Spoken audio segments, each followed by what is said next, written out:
Hello everyone. Welcome to our webinar on SharePoint training for NERC compliance.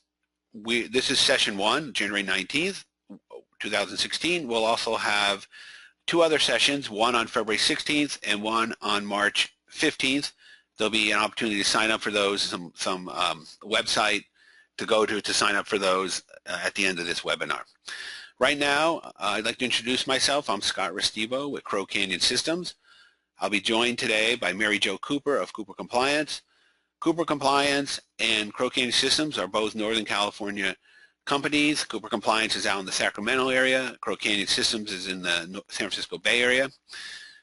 Cooper Compliance has developed Global Audit Ready, a tool to help you manage your NERC compliance programs with built-in controls. They also, the company, Cooper Compliance, also provides NERC consultants. They have a consultant practice in compliance for outsourced compliance, management services, mock audits, training, audit preparation, control development, and that kind of thing. Crow Canyon's focus has been on SharePoint and Office 365 applications. We have developed a number of applications on top of those platforms for help desk, asset management, security access requests. Also, there's ones customer service, purchasing, facilities management, and several others. If you're interested in any of these programs, then we'd be glad to talk to you more about those afterwards. In this webinar itself, we're going to focus on using SharePoint to manage compliance, NERC compliance, and how some of the best practices for doing that. We will go with the first section will be best practices for storing compliance documents in SharePoint, using metadata, handling the three types of evidence, providing controls. And the second section will be about using Office Mix, a PowerPoint add-in to create interactive training programs as you might need for compliance purposes. Then we'll have some questions and answers and hopefully be able to address your questions during the webinar, but we'll also be glad to answer any questions after the webinar and during, by email or phone or whatever. Now I'd like to introduce Mary Jo Cooper. She is the head of Cooper Compliance. She's been an electrical engineer for 20 or 30 years and has been very, very active in the Northern California and, in fact, most of California electrical industry compliance world, and she's well known, expert in that world.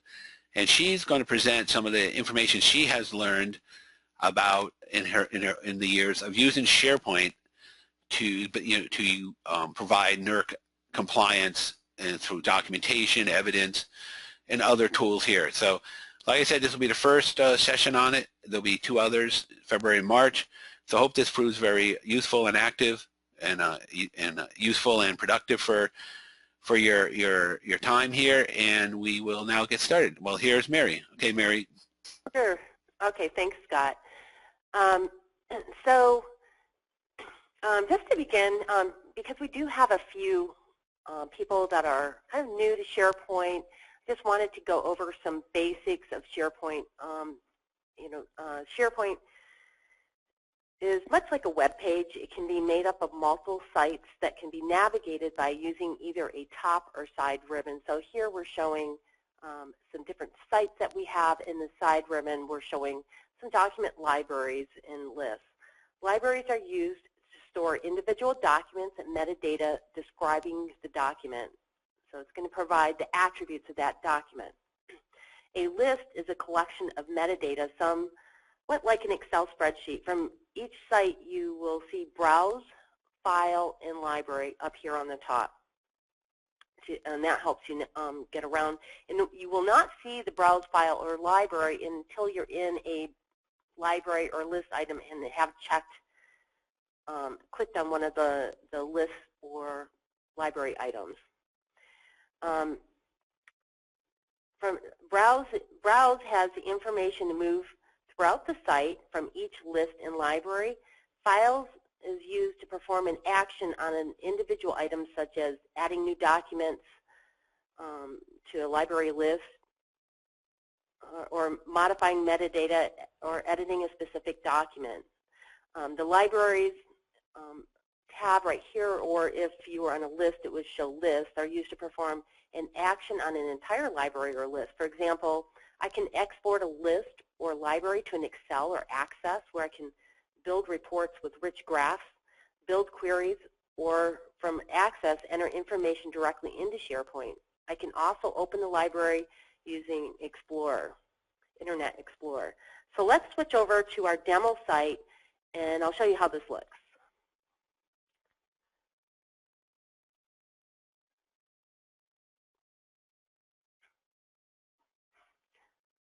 So Scott, are you passing over?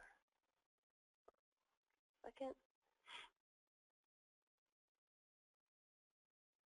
Okay, so from here, you can see here we have, as you saw on the slide, here's our different sites and our lists and libraries. If I wanted to see the navigation screen, I would select something like Documents. And then now you see Browse, File, and Library. From Files, I can add new documents, upload documents. From Library, this is where I can even open with Explorer, export to Excel. And as mentioned earlier, you can interconnect your list or library directly with Microsoft Access and be able to perform create rich graphics and so forth. So that's just the basics to navigating SharePoint. There's plenty of SharePoint resources online. We don't want to deliver or dive too deeply into this because we would like to focus on the compliance aspect of using SharePoint. So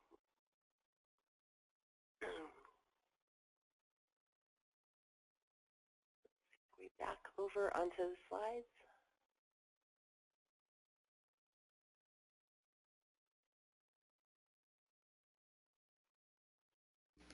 There we go. We're back on. Okay. There you go. Thanks. Okay. So here's some of the reasons why. One of the things that we like to do here at Cooper Compliance is we have a commitment to only loading documents into SharePoint one time.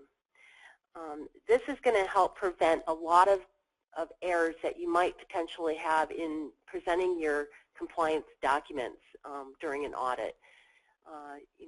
So some of the reasons why is, and then we always want to go into an electronic format so that we're not losing things like paper logs. We don't want to, if you're storing documents in multiple locations in SharePoint, that can also cause problems. Next slide.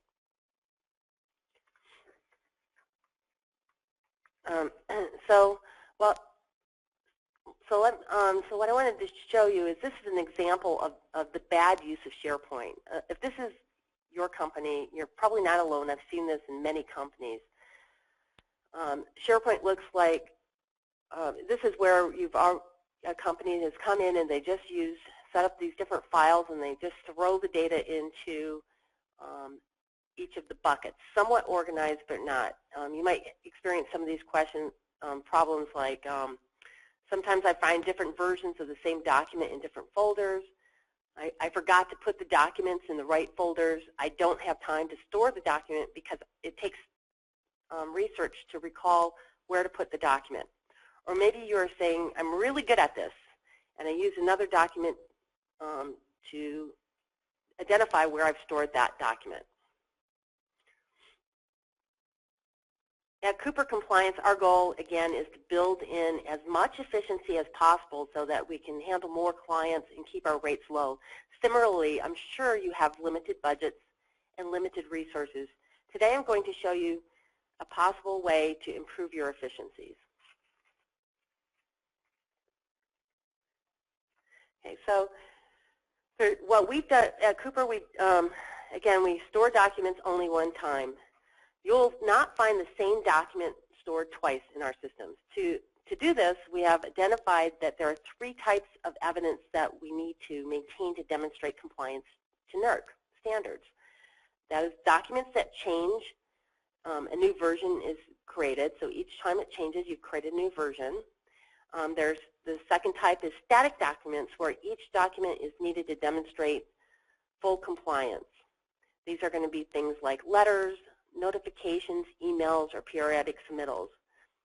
These documents could, and then the third type are incident logs, which could be another SharePoint list or library.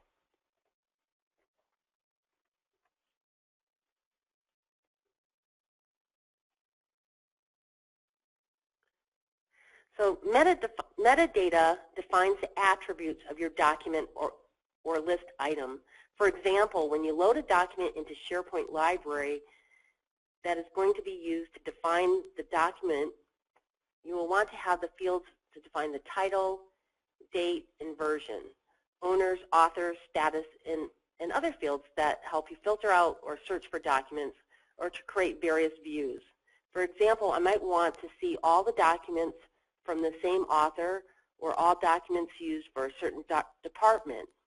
Attributes can also be used to capture controls such as reviews or approvals. So of the three types of documents, I'm going to discuss version-controlled documents in detail today. As you recall, version-controlled documents are procedures, policies, agreements, could be station diagrams, for example. These are all documents that when modified, a new version exists and the old version retires. The tips I'm going to provide here are the same no matter what version of SharePoint you're using. So the first key to using version control is naming your document appropriately. Do not put version or dates in the title, just use the name of the document.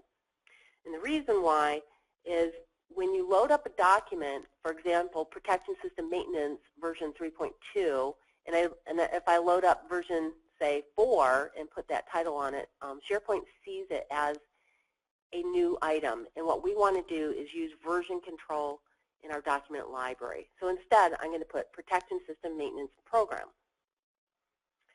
I'm going to use metadata to define the date and version of the document. But by using this method, you can stack the version-controlled documents so that only the current version is viewed. This will mitigate the chance of two different people using different versions of the same document. Prior versions can be viewed using the version history feature. Use a document type field to define the type of document, such as agreement, procedure, policy, station diagram. This will allow you to use view groupings to create a folder-like structure. Note, I said a folder-like structure. We do not use folders under normal circumstances in SharePoint. Other attributes you may like to collect is departments, users, etc. I'm going to switch over to the demo site now to show you how this works. So here I'm going to go into our evidence library, and you'll notice that we have a folder-like view. In this case, what we've filtered or what we've grouped by is we've grouped by the process. So every document that's associated with a certain process has been grouped. Here I have cybersecurity awareness quarterly postings, and here are all my postings. So, and I've used metadata here.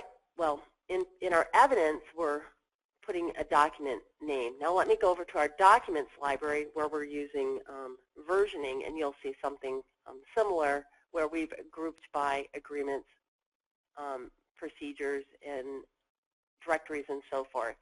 So what I've done is I've went into my library and set up different views. So I'm going to go ahead and modify this view, but you can also create views from this location. So I'm going to modify the view and show you how we've set this up for grouping. So here's my attributes or the metadata that I want to show, and then I'm now, I can sort by the name, and I can filter data out if I need it, but I use the group by feature, and I'm grouping by document type. In this case, you can group by subject matter expert and others as well. So to turn on version control, from the top ribbon, you're going to select the library, then you're going to select the library settings, and then select version settings. Note that the SharePoint automatically assigns version numbers. However, I find it very difficult to align the actual version to the automated SharePoint version. This is why I recommend creating a version and date meta field. From the version control settings, you can require content approval for submitting items.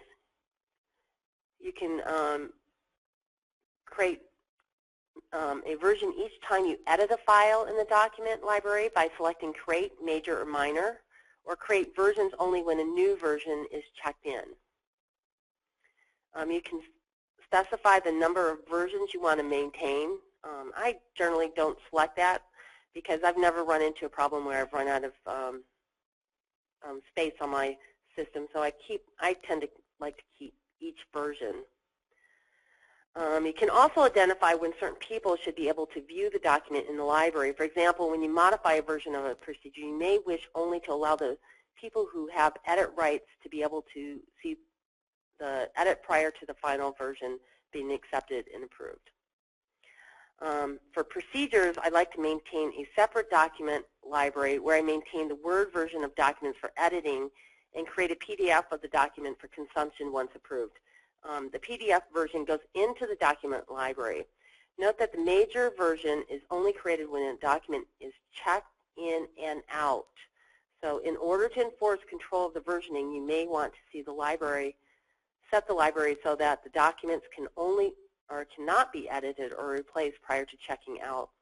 Now let's see what this looks like. So we're going to switch back over to my SharePoint library where we have our documents. So from the Documents library, I'm going to select Documents here on the left and go to Library, Library Settings up here, and then I'm going to select Version Settings. Okay, here require content approval. I'm not going to require that. I'm going to create a version only when on major versions. And I'm going to require the document to be checked out before it can be edited. Okay, so that's how I've set that up. I'm going to show you what, once I've set that up, we'll go and look at a document where we're using this versioning. So here, BA Interconnection Agreement. So I can click on the three little dots here and the three dots here. Now, if you're using SharePoint 2010, it has a similar feature right to the right. And then also, you know, in order to get to the, so it looks very similar on 2010 or 2013. So now I'm going to select version history. And here I can see my version 1 and my version 2, and here I'm using the metadata to identify which version I have. If I wanted to see the old versions, I can simply just click on the link here and I can pull up the old versions. So now if I wanted to, now that we've got this set up right, I'm going to go ahead and load up version 3 of my BA Interconnection Agreement. So I'm going to just select New, and go to my desktop. Oops. Upload. I'm going to select Upload, and then I'm going to go to my browse to my desktop where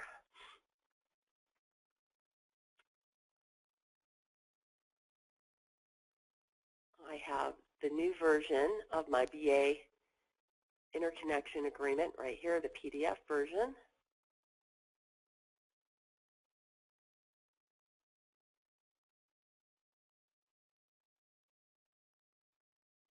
And now this is where I'm going to put in my metadata. So we're going to change the date here to 1/19.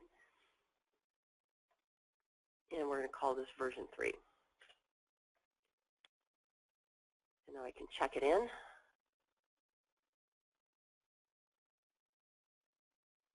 And then we'll go and look at the version history again.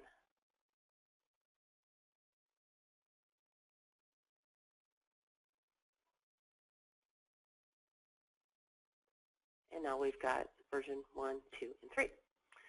So pretty simple.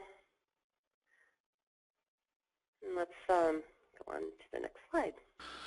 Well, Mary, there was a question that came up that was, if you added a metadata of PDF or doc, you could actually do a view where you showed only the docs and only the PDFs. Isn't that correct? So if you had a metadata, you know what I mean? Yeah. Yeah. Yeah, that's correct. And you can set that up on your view or any type of metadata that you want to add.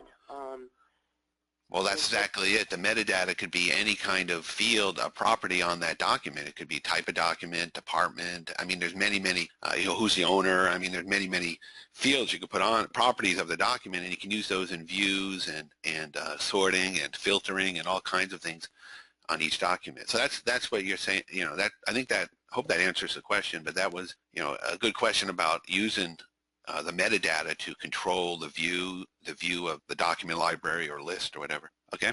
All right. We'll go on to the next slide then. Yeah. And in fact, okay, so we're back. I was going to say, we set this up also so that I can view only the policies or procedures or only station diagrams. So you can use the filtering function to filter out those other types of data.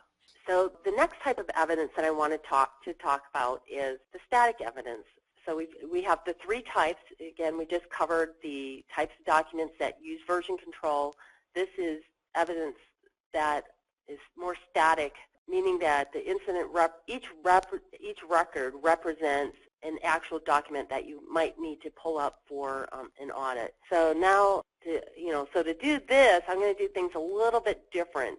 If I'm in this case, I'm going to put the date on my name. So as an example, if I had a document where I'm doing my wet vegetation quarterly submittal, I might call it wet vegetation quarterly submittal, but I'm going to put the date at the end of each document. But I will also use the metadata in order to do the grouping and to view documents in the different ways. And the reason why we do this, again, we're trying to focus on being able to load documents into SharePoint one time. So at Cooper Compliance, we use a process-oriented approach to compliance. What this means is you first have to understand the requirement. So the requirements are developed pretty generically, and the reason why is because people in Canada, all across East Coast, West Coast, Texas, Mexico, all have to comply with these requirements. The process is basically, what do you do in your organization? What are the activities? What are the procedures, the policies, the communications? How do you comply with the standards? So we want to document each of those processes or controls out that show how you individually as a company comply with those requirements. Now, each document is assigned a process. So the process is actually a metadata on our file. So I showed you earlier the evidence folder where we had it grouped by process. So I can see all the documents associated with the process. Then what we're going to do is associate that process with the requirement. So we use a SharePoint list to document the process associated with the requirement. We use metadata to look up on the evidence to identify which process is associated with that evidence. So we can go flip over back to the evidence folder, and I'll show you that again. So you're basically saying there's version control documents that you want to keep the title and keep the versioning going, like by not making the title have the date or specificality like that, but keep that in the versioning. But with evidence, you do it a little differently because there's static documents that don't change. Is that right? That's correct. So here you can see what we're doing for our procedures. In our documents that have version control, you notice that the name is not there, the date or the date in the revision is shown over here, and the type of document is shown there. On the evidence, though, on the other hand, a lot of cases we're going to put, for example, here in the Cyber Awareness newsletter, I have the date for each newsletter. And that way, each time it gets loaded, it's seen by SharePoint as a different document. I can also then use my process and associate the process. I can also identify what type of evidence, if it should be included as self-certifiable, auditable. I can put my information classification if it's public or private, and put your information banners here. So all of that is an example of how you use metadata. So let's go back to the next slide. The final way of storing evidence is through the use of logs. SharePoint lists are a great method for logging activity that occurs randomly or often. We've designed many types of SharePoint lists that build in controls to ensure timeliness, accuracy, and completeness, as well as Crow Canyon. So SharePoint lists established with advanced controls and workflows, when set up correctly, can provide superior business tool to not only maintain evidence, but to place controls so that all activities required are complete. For example, we've created a operator log, or it even is really kind of an electronic procedure where each step, as the operator is performing each step, they mark it off. Now I've collected that information in SharePoint, so I can provide evidence when I received a reliability directive what we did. Did we follow all the steps?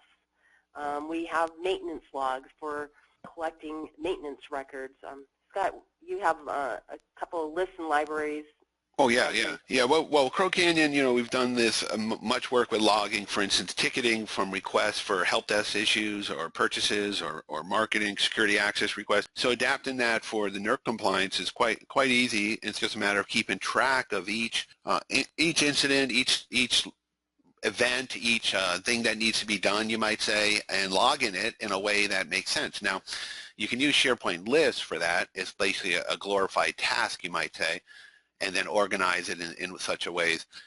Our program is it's a kind of a whole nother level with automatic assignment and reporting and many other sophisticated things that are required in kind of help desk functionality. So the logging can either be very simple, like kind of task, or it can be more complex if you're going to assign it and escalate it and have service level agreements and things like that maintain the necessity of that log, that ticket being seen through to completion. Now, a log could be simply like in a book where you just write in each line, I did this today, I did that today, I did that today. That's kind of very simple, and that could be pretty much done in a SharePoint list with a task that has a few added columns, specific columns you add to it, kind of dress it up a little. I call it glorified task sort of, and just have a list, a control log list, a control room log list, and then put in what room it is and have a drop list, things like that, dress it up a little. If you do want more advanced kind of task maintenance, ticketing kind of system, then there are more sophisticated ways to do it, and we've developed web parts and things for that. But just out of the box, SharePoint can do that kind of logging instead of writing it down like I guess the old days used to write it on a piece of paper in a big book or something. But you can do it electronically and then have a nice group of lists inside of SharePoint that record that this person did that work on that day, and this is some notes about it, and it keeps a very good way of tracking it, kind of electronic log. And the most important thing is you can search it.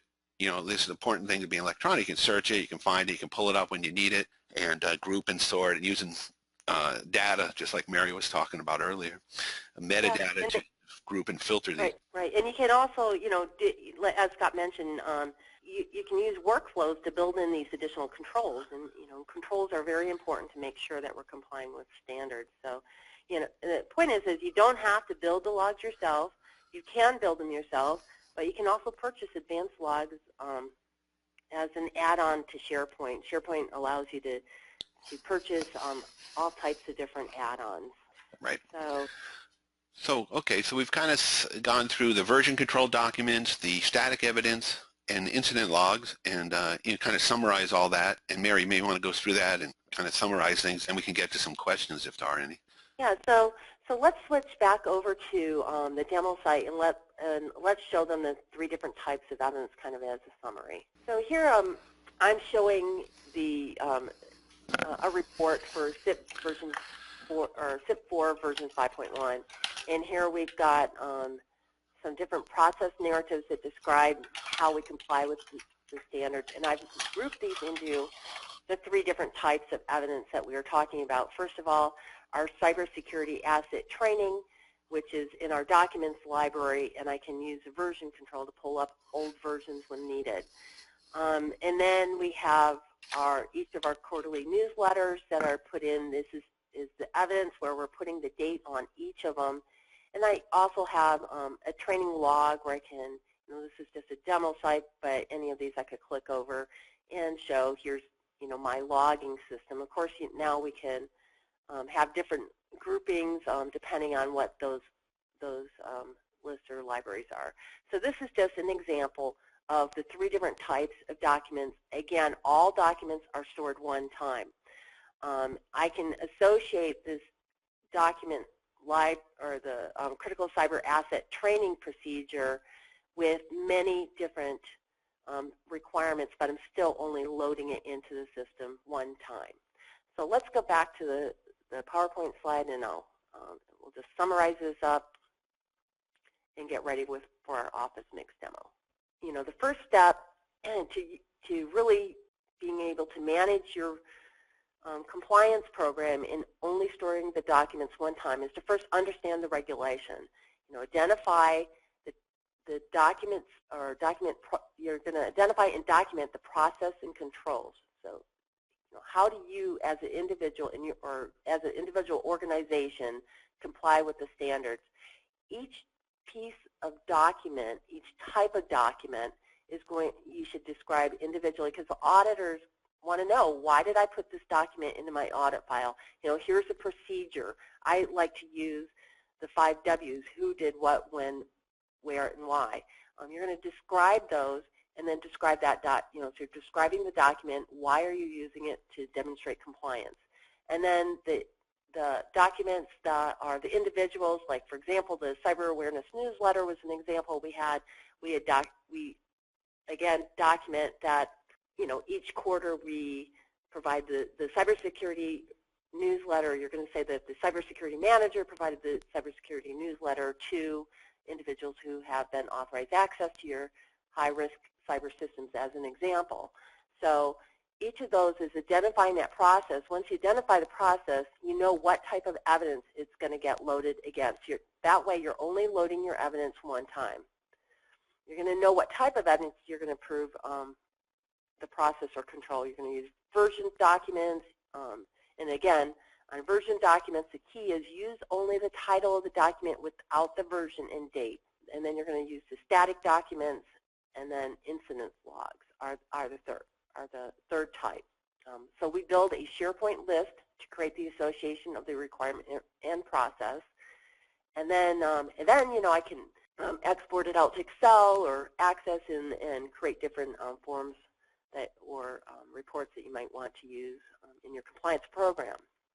For example, we've documented the controls that we have. We can now export all of our controls out and have that ready to present for our internal control evaluation. So using the process-oriented approach, each piece of evidence identifies which process it is associated with. Again, so we're loading the evidence to the process, and that allows us to only load the document one time. It's going to prevent all kinds of errors like having different, you know, the same version or different versions of the same document used to demonstrate compliance to different items, or having a document associated with one requirement and not having all versions of it in, or sets, you know, different examples of it. You're going to have different documents for, what I want to say is that each requirement, you might want to use the same evidence, but then you end up using different evidence for each one, and you really don't want to do that because it's going to cause confusion for the audit. So that's, in summary, right now what we're going to do is open the lines for questions. Are there any questions, Scott? Yeah, there's a couple questions there. One is about having one document. You don't have a PDF and doc of the same thing. You're only supposed to have one, either a doc or a PDF, so you don't get two versions of the same piece of evidence or the same version control document. You want just one, either a PDF or a doc. Yeah, that's now the reason why I like to use PDF documents is because that really kind of represents the final. It's not changed. The auditors prefer to have PDFs. For example, if you have an email, a lot of times what you want to do is create a PDF of the email when you load it in. The auditors don't always have the same version of Outlook or whatever your mail is. So when they open it up, they may not have the same version of Word. And so the best thing to do is PDF your document. I do, again, for procedures, policies, the types of things that are going to use version control, I like to use two different libraries, or I'll use metadata in some cases to say that it's a draft document so that we only have the final document presented at all times to the auditors. That's good. One question is about electronic signing. That's definitely possible in SharePoint with DocuSign or other type things that can integrate with SharePoint. Very, very possible to have a electronic signature mechanism built in. There's a question about workflow, but I think that's probably a longer discussion. We might do that after the webinar. That's a good question. Actually, that's for workflows. We have, if you sign up for one of our future sessions, we're going to be covering how to develop workflows. Oh, in the February or March webinars? Okay. Yeah. Okay. Yeah. Good, good, good. And then there's something, a question about triggering some alert or some reminder that something needs to be done on that version. You know, like I guess you're doing a document and then there might be something that at some point in time needs to be done about it. I know the logs can do that with the task, that you can set up a task to be completed. So maybe it would be a task associated with the document so that you know that, you know, in February 1st I have to do something with this document. Yeah, and in fact, you can set up a workflow, and this is another topic that we're going to be covering in a future webinar. You can set up a workflow to monitor when things are due, or our global audit ready system does that for you, where you would just put it in the next test date and if it's, or the next due date. So for example, if it's a document that needs to be revised once every year, then it would automatically remind you when it's due and mark off once the document's completed. You can use that by setting up a task in the task list or just creating a simple workflow. And we're going to cover that again in a future session. Great. Well, you can see there's a lot of interest and questions about using SharePoint for this kind of compliance document storage, and obviously it's a very good tool for doing that. And we'll get to some more questions. And like I said earlier, you can always talk to Mary or me directly, or we'll try and answer after the webinar, but also at the end of the webinar, we'll have some questions. But even after, we're always available. We'll have put up our email addresses and phone numbers and all that. And we're interested in how we can help you out with this. We will now move into the Office Mix portion of our webinar. Mary will show you how to use Office Mix, a PowerPoint add-in, for NERC compliance and training purposes. Okay, so NERC Compliance Monitoring and Enforcement Plan identifies procedures supplemented with training as a preventative control. So not, having a procedure by itself does not act as a control. However, if you provide training and can provide evidence that you provided training along with that procedure, then it counts as a preventative control. Office Mix provides a simple way to prepare training materials and collect feedback that demonstrates that the training was completed. Amongst many features of Mix, you can insert interactive questions, monitor the time spent on each slide, and obtain test score results. So Cooper Compliance also uses Mix to prepare mandatory training to demonstrate compliance. One of our popular training programs using Mix is our protection system training. We have an overview awareness that provides general information on the protection system, and when we build in custom training, and then we'll build custom training for your facility specific to the composite protection system scheme in your area. So I'm going to use that protection system overview as part of our demo here in a little bit. Office Mix, again, it's a free add-on to your Office PowerPoint. So you just go in, and if you Google Office Mix, you can just download it. And then once it's downloaded and added in as an add-on, you'll see it there on the top. You'll have another tab called Mix. You can view who watched the training program and collect test scores and download them to Excel as well. So once you create your training materials, you can add voiceovers, videos, and other sounds such as music. You can, to make it interactive, you can add quizzes or collect survey information. To do this, we'll first need to download the quiz apps, which are also free from the App Store. To insert a new slide, you're going to select quizzes, video apps, and then add the quiz type that you would like. So let's see what this looks like. Next slide. So here, what I've done here, I'm going to just give you a couple examples. This is a multiple choice quiz type. It can allow single choice, multiple choice, shuffle questions, allows retries, and you can limit the number of attempts to get the correct answer. I can also provide feedback when the correct answer is selected. So here, if you had selected, yes, I will sign up for Crow Canyon and Cooper Compliance product demos, you would get the answer that says, that is a very smart choice. Okay. The next slide And this is a survey question where I can collect feedback. And then the next slide I'm going to show, this is just a simple true and false question. You notice that I can also add feedback here. If somebody selected true, you can tell them, or if they selected false, you can also tell them why. So this is, you would just select this area right here where it would say feedback. And then finally, the fourth type is a fill-in-the-blank question. Next slide. So Mix has a wizard built in to make it easy to publish your Mix. Once published, you will be able to provide the URL that you can use to share your training materials. Each user will just, all you have to do is have a Microsoft account. It doesn't have to be like a cloud account. It's just any Microsoft account. And you can share that. They sign in with their Microsoft account or Google account, and you can collect, for each person who signs in, they'll log their name, again, the quiz results, how much time they spent on each slide. So you can, and then next slide, you can view and download the Mix results to Excel, sign in to your Mix. To do that, you just sign into your Mix, you select My Mixes, and then view analytics and export to Excel. So I'm going to switch back over right now and show you how this all works. Okay, so here is our training slides for our protection system training. And each slide, if I were to show this, will have a voiceover as I go to each slide. And so I've built in, well, I guess I got my volume turned off right now, but it does have a voiceover. And then as I go to each slide, then I would get to the point where here I have a mixed question, and then they could select the correct answer, and it would demonstrate, or it would show if they answered it. So this is where I set it up. I just went in to add a new question. I would just go in here and insert a new slide.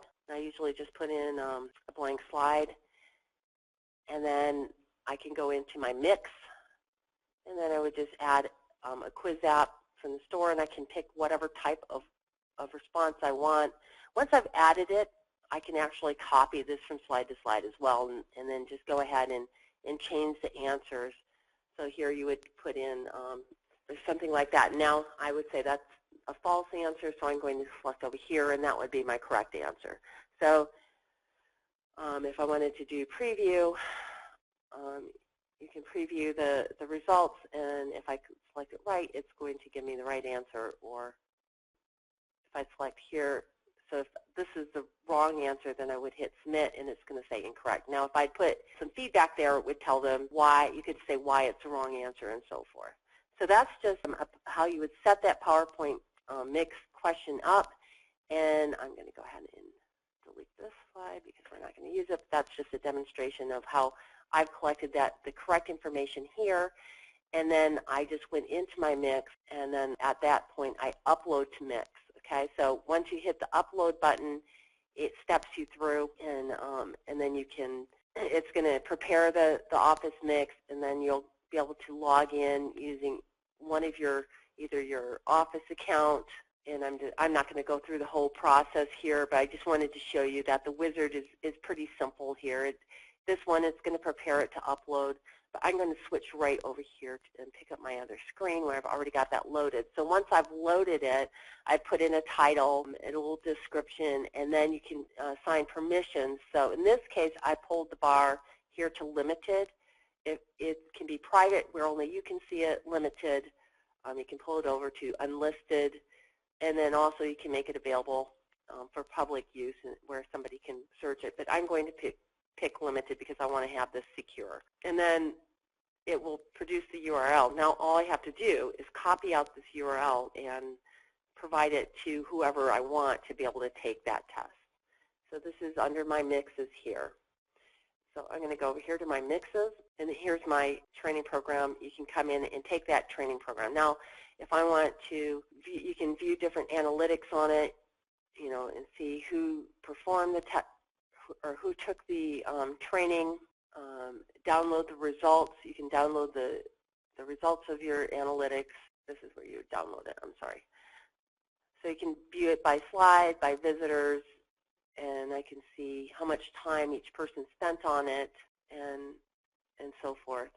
And then once I download it, I'm going to download it into an Excel spreadsheet.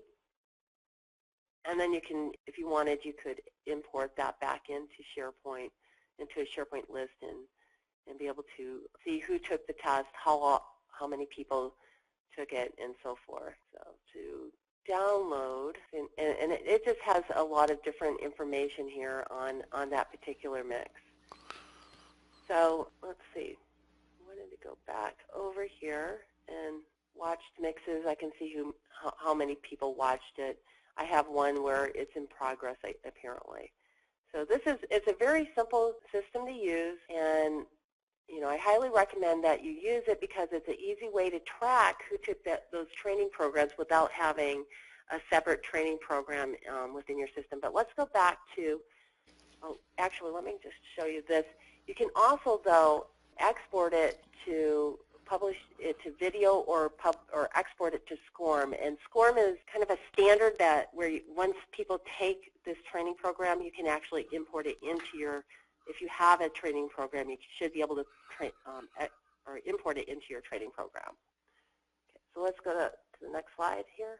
Well, that's we're coming up on the 11 o'clock, here in Pacific time, and that's about an hour. So, we're kind of nearing the end of this, but it seems like Mix by itself could be, a pretty good webinar. We might want to include that in a future webinar. That there's so much there, so much of possibilities with it, that this was just more like a tease of what's possible. So could be quite useful in NERC training, obviously, and other training, actually, any kind of training. So it's kind of interesting to know more about. But right now, here, sign up for our upcoming webinars. We have, you go to maryscoopercompliance.com/blog. You'll see the registration, pages there. And here's what's going on February 16th, February 16th and March 15th. You'll see there's some pretty good topics we're going to cover there, again, specifically to help with your NERC compliance. And if any questions, we can stay on a bit and see if anybody has any other questions. Otherwise, you can email Mary and I directly, or call the companies, and be glad to help out.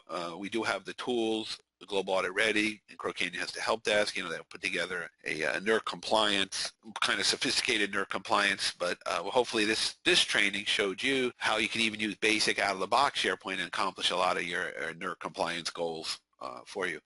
Mary, you got anything else you want to add in here? No, just please contact either myself or Scott at Crow Canyon if you'd like to see a demo of our products, which are also free, or they're not free, but they're add-ons to SharePoint that will actually help you jump boost your compliance program so that you're audit ready. You can add it in, you can add in those controls for your ICE program. So.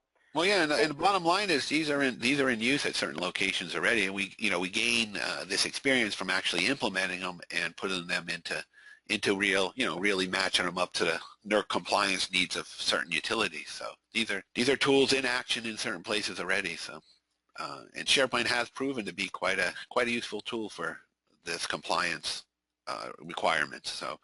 So glad to talk to you about it more, but I think for now we can just thank you all for attending, and have a good day, and hope to see you at future webinars or hear from you and help you out with these compliance. Thank you, Mary. All right, thanks, Scott. Okay. Thanks for joining. Thanks, everyone. Okay, bye.